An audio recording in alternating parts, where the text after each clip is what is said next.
of going to all these cities. And when you go to these cities, a lot of us don't go in the community, but we got to start organizing the community and letting the people know we're not here for a 3-minute interview for the news. We're for the people. Yes. Word of the revolution. I'm a mother of 14. I claim my other grandbaby over there.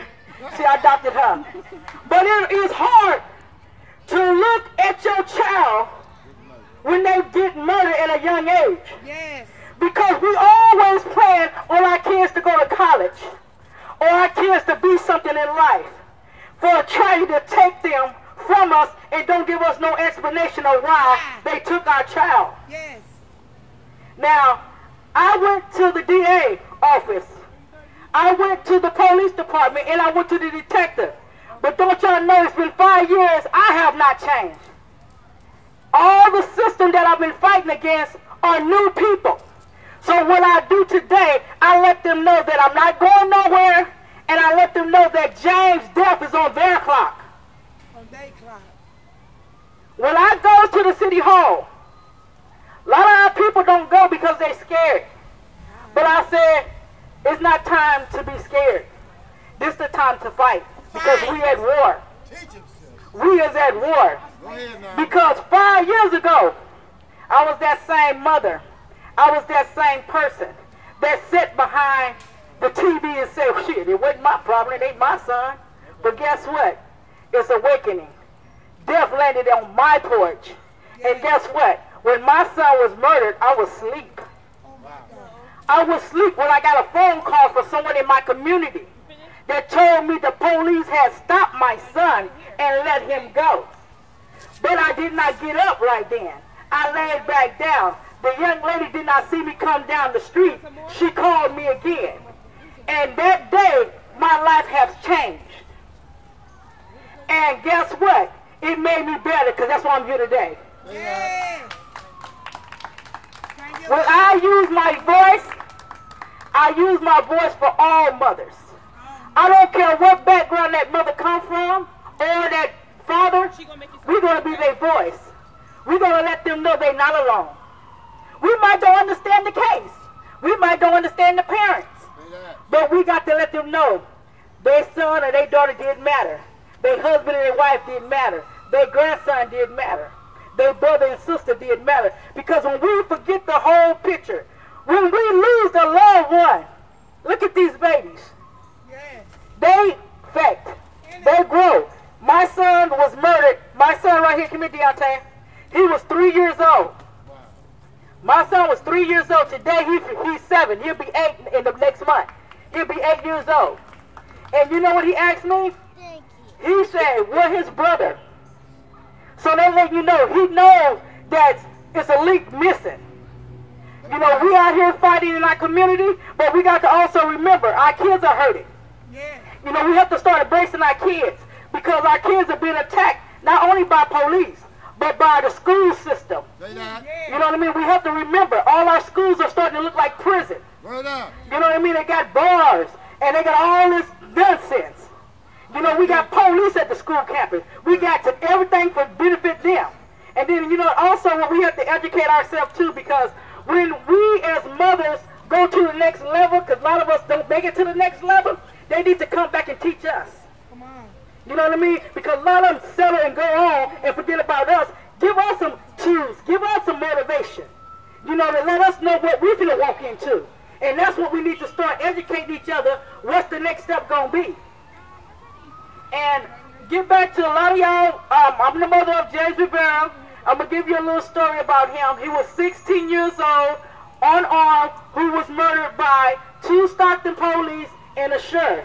They shot at my son 48 times with AR-15 and 18 injured his body. They knocked him into 2 mailboxes, into a car, and knocked him into 2 garages when they opened fire.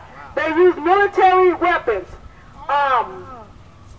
Today, when I've been going back and back over the news article and the newspaper, and they said the reason he was shot them many times, they said the police feared for his life because after they knocked him into 2 mailboxes, into a car, and into the garage, the car was coming out. We know that's a damn lie.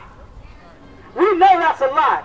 Because you can look at the damage that they did to James, because the bullets hit James from the side. All his injuries from the side. And when they murdered my son, they took him to the hospital, because when I got there, I didn't know that was my baby laying on the ground. And when I got there, the police was smacking him in his face. But at the same token, I still did not collect that that was James on the ground. And when I noticed it was James, the first thing I can do as a mother is what? Scream. And that's when they start picking my son up, putting him in the ambulance. They put my son in the ambulance. We stopped at all the stop signs and all the red lights. Now I'm on the back of the police car with my car. Now I got two stopped the police cars on me. We're on the freeway. I didn't know that my son was killed by the police at the time. I'm calling the police on the police. You know, I didn't know what was going on. So when I get to the hospital, to the county hospital, and I'm telling them my son is black, he got big lips like me, I'm trying to give him all of his birthmarks so you can prove that that's my son and I know who he is. What they did to me, they put the dogs on me. They told me to get away. They did everything they can do to me. And only thing I can do is get on the ground and pray. And I called my mom because I didn't know what to do because I never had this tragedy. And so I'm keep pleading with these people. I say, sir, can I just hold him? Sir, can he just hear my voice? Because if he hear my voice, he'll fight. But I didn't know the damage that they had done until after I got his body a couple days later.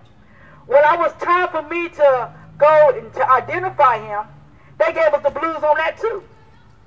They told me I wasn't his mother. Well, damn, how would I be here if I wasn't his mother? He looked like me. And so I'm pegging. I gave him Medicare card. I gave him everything that a mother can give to make sure he get the proper care that he's supposed to get. Because you know when you ain't got Medicare, they try to throw you on the side. I'll let him know he got Medicare helping. And so I'm banging on the door, so a lady came out, and she said she wanted to talk to me. And I was like, no, I wouldn't go by myself. I said, my mama go, and then I'll go in. She said no, so she had to go and get a clearance for me and my mama to go. But when she came back to tell us we can go, she never had the chance to tell me that my son had expired because I told the whole hospital up already. Wow. When she finally I got the chance to see, can I touch him? I never had the chance to touch him. They let me see my son in a little window like this. And when they let me see him, I didn't really for sure it was him because I just kept looking at the window. And I said, well, can I go in there? They said, no, you can't go in there. And the same time while I was out there trying to get in there to see him, they was getting him where I couldn't see him, but they just wanted me to just see his face. When I got my son's body, then I knew why they didn't want me to see him. Because when I got to the coroner's office, I wanted to see him. The coroner people didn't want me to see him like that. They said, ma'am, no. And then they asked my brother, is she all right? I said, hell yeah, I'm all right. I just want to see my son. And so when they had him wrapped up, and they had the same position, had it because you can see nothing but his face. But I'm going to tell you a little story. When I looked at my son, it made me mad. And it knew I had to figure out what to do then. I had to figure out how to fight. Because we be put in a situation and we don't know how to fight. Especially when you go against the system. And when I took that scarf off of my son's head, I would never ever be the same today. Because I couldn't thought a person's head could be open. I didn't thought you could look inside of a person's head. And then my son was tore up like they just dragged him up like a piece of meat. Then they made me have to sew my son up. And it was hard, but I wanted to see it. Because if I didn't see it, I wouldn't be here today. Because I would have been gave up a long time ago. So all the trials and tribulations I've been fighting, not just with police brutality, with family, with friends, with a lot of stuff. But you know what I do? When all us out here marching, all us out here fighting for police brutality, for justice, I don't get into when people feud with each other because you know what? I'm not out here for the feud. You know what? Because you know what? Our problem, the bigger problem we got is fucking the police up. Telling them we want justice. Fucking up the system. That's what we need to be focused on. Stop focusing on each other. You know what I'm saying? He said, she leave that shit on the back burner. Because what broke us here today? You know what broke us here today? Because our baby's blood is on the damn street. Say that. Anytime you want to talk about, I don't want to hang with this organizer, I don't want to hang with this one, you better look at what the hell you really got on this board for, because this ain't a goddamn team to be on. Come on now. And every time you walk, and every time you see a person or a kid, that should make you want to fight if it ain't your family, if it ain't your kid, it ain't your cousin. You got to fight because guess what? It could be you. You know what I'm saying? Look at you. Everybody got a cell phone out here. Everybody got a cell phone out here. If you look at your cell phone and look at yourself, take a picture of yourself, just look at yourself. What you want to be a part of? What you want to say how I help? Be a part of something. Because we need every voice, every foot, every hand, every script, every knowledge. It's just not one man can change the world. It needs all of us to change it. And I'm finna get off this mic because I'm kind of emotional. Because, you know, next week it'll be 5 years for my son. He's not here with me again. And I'm still out here on this battlefield. I'm going to Cleveland for Ohio. And I'm going to stand with many more mothers out there. And so y'all pray for us and y'all keep us in y'all prayers and fight for us. Fight for us. No justice! No peace! No justice! No peace! No justice! No peace!